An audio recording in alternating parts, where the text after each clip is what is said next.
really like changed so much other than like going outside for my leisure or going out to restaurants to eat.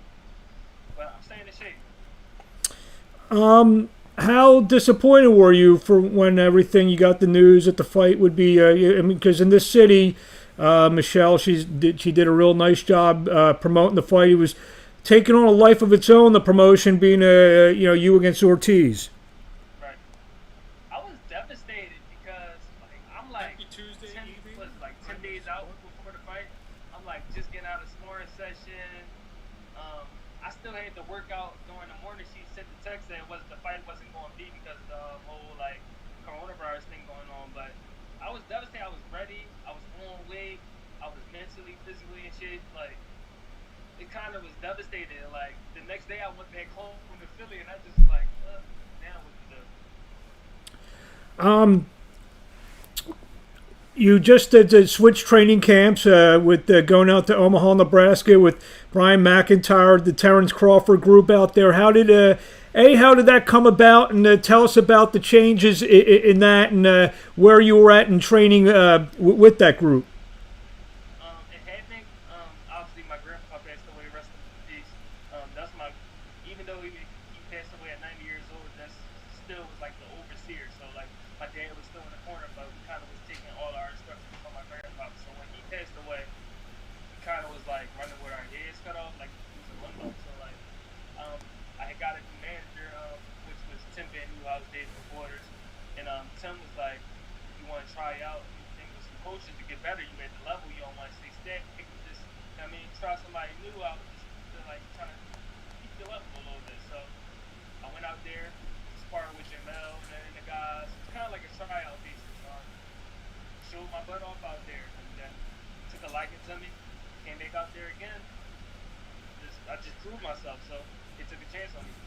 I know especially being in Philadelphia, I'm sure you've sparred, worked next to a lot of world champions, a lot of great fighters, but Terrence Crawford, best fighter in the world by a lot of accounts. He's in the gym, I'm sure, a lot, watching your work, everything. What's that give you? What kind of boost does that give you? When maybe a guy like Terrence pulls you aside, say, "Hey, maybe do this, do that." This is the guy who's number one pound for pound.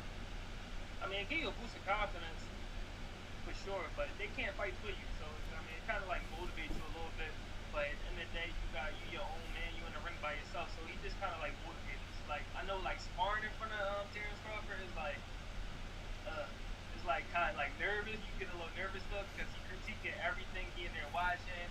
He kind of like egging stuff on, throwing words out there. So I mean, it's nervous, it's motivating, but like I said, they can't fight for me. Talk about what have you heard about maybe this is above promoters, above even the commission. You heard anything about possible when this fight may happen? Still up in the air. I mean, you got this whole pandemic going on, so I don't want to sit here and lie and say maybe this month, maybe next month, but it's kind of like nobody is sure when nothing is going to happen as far as like boxing, football, anything. So kind of up in the air. Only thing I can do is kind of control what I can control, and that's like being the shit. And right now, as we know, the June date's still a go as of right now. I would imagine. Uh, to me, it's off. The June date is not still on the go. So Okay. like now, like I said, it's up in the air, so we're not sure exactly when they're Bef- getting back in there. Before we came on, you gave me a good bit of information. Your girlfriend, she works for the health department and dealing with the COVID-19 situation. So I guess you're getting a little inside knowledge about, maybe stuff that's going on. What have you gathered from her about this, this situation that's turned everyone's lives upside down? She's just keeping me in the loop with everything, like telling me what they're saying in the press conference, telling me to pay attention to this. If I got a question, Michelle, tell her to answer about this.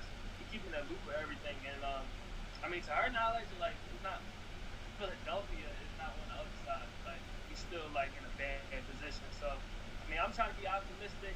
I kind of like sometimes I don't kind of ask her things and kind of like just brush her off. Like I'm not trying to hear that right now. I'm trying to hope for a fight to get an earlier date, but I mean, from her point of view, like we still in a bad time.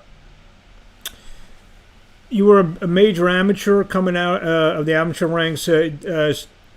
into the pro ranks. How do you feel in terms of where you're at, considering where you started and where you're at now?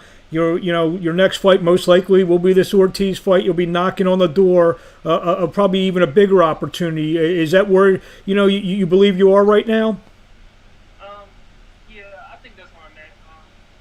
I was with Golden Boy first. And kind of being with Golden Boy was good for like publicity and getting promoted, but I didn't fight too much often with them. Like they was having me fight sometimes like twice a year. Only 1 year I fought 3 times a year. So I feel like now like I'm at where I'm supposed to be. Like after being Steve Ortiz, I get ranked in the top 15 in like the WBO, I believe. So I feel like I could be at a higher level, but I mean I'm just playing the hand I was dealt. Tell us about Steven Ortiz. What's your scouting report on him, without giving too much away? Um, Local, just good.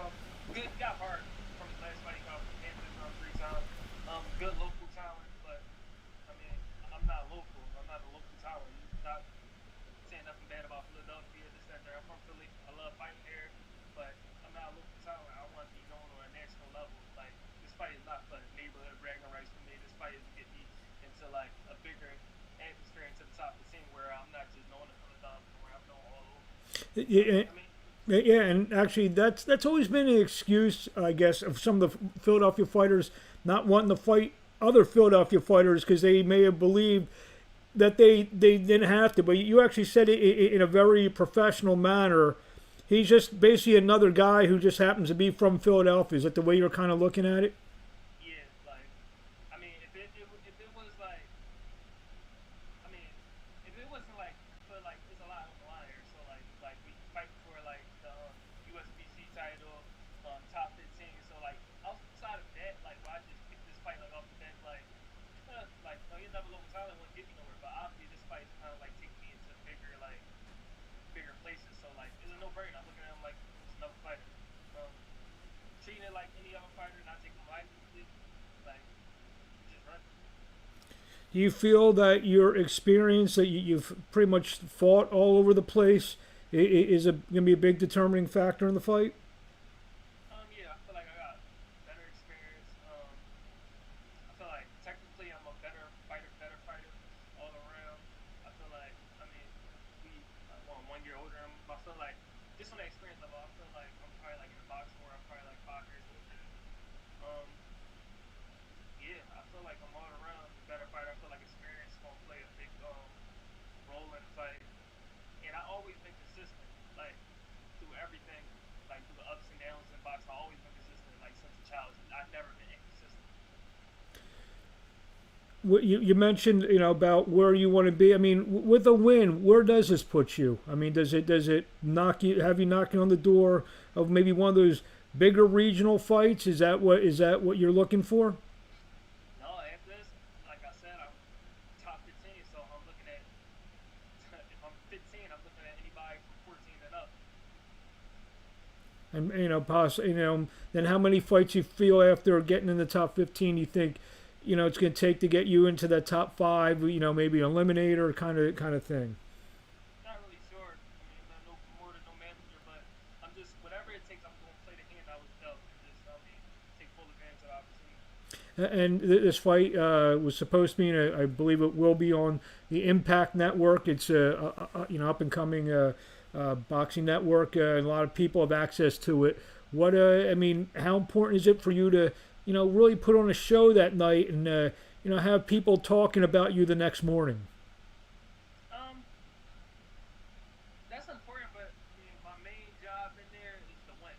Like whether it's pretty or ugly. Like I want to look good, but as long as I get the win. Like that's my main goal, win. I don't really care to if it's an ugly fight, it's an ugly fight. If it's a pretty fight, it's a pretty fight. If I look outstanding, if I look kind of rugged, still get the win. Like I just want to win by any means. I am going to win by any means. So I don't really care about what type of. I just want to win. You feel you didn't get a lot of knockouts early. I know you've been stopping some guys. You feel you're coming into your power a little bit more in your last several fights. Yeah, so. We've been working on that, working at camp, working at home too. With my dad still heavily involved into my training in 1 man play. That's my dad at the end of the day. So like still like I'm working on power, think I never got knockouts earlier in my career because like to this point, like I'm like more of like a boxer. So like Mm. a boxer, puncher, kind of sort of. Some people say like I'm technical. So like I always just worry about the skill aspect. Like all right, let me make sure my feet right, punch like this. I never really thought about power. So as I think about it, like as smart as stuff now, like the difference is a little is there. And that's also dating back, I guess, your good fundamentals as an amateur. You know, Right, right. last couple of questions.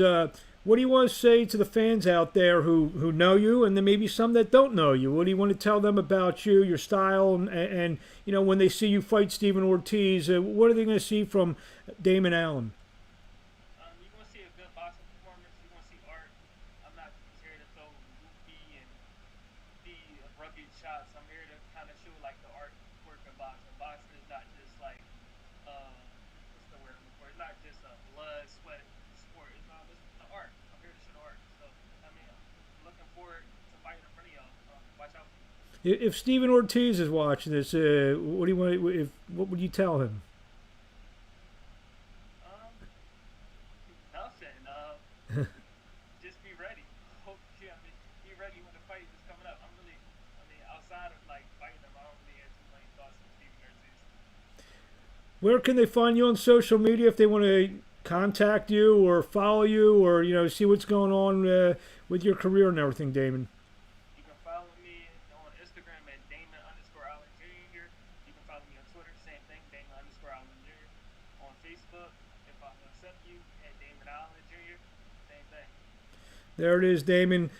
We're gonna, I believe, hopefully you're gonna be one of the first fights. Obviously, it's signed and sealed. We just need to get past what's going on with this COVID-19, and then Right. I know Michelle is gonna deliver it to the fans out there on Impact Network and everything. Damon, we wish you best of luck, and we'll get you on before the fight when that happens.